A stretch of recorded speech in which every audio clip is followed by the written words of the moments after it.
Siinä se on kaunistus pukilla taas. Käytin tänään katsastusasemalla ja eipä tullut leimaa.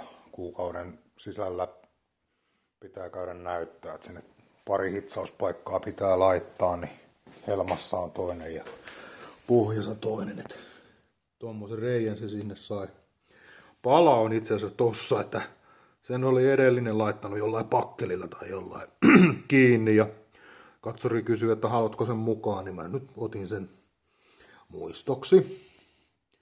Muistoksi sitten, että en mä sitä siihen hitsaa, että laitan sinne ihan kunnon palan. Mutta tuosta lähdetään taas liikenteeseen.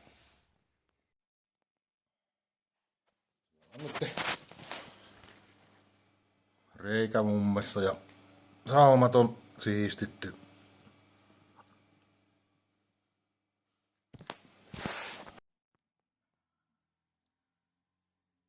Ilma valmis. Ja sitten vielä pohjaan paikka, niin sit saa viedä leimalle.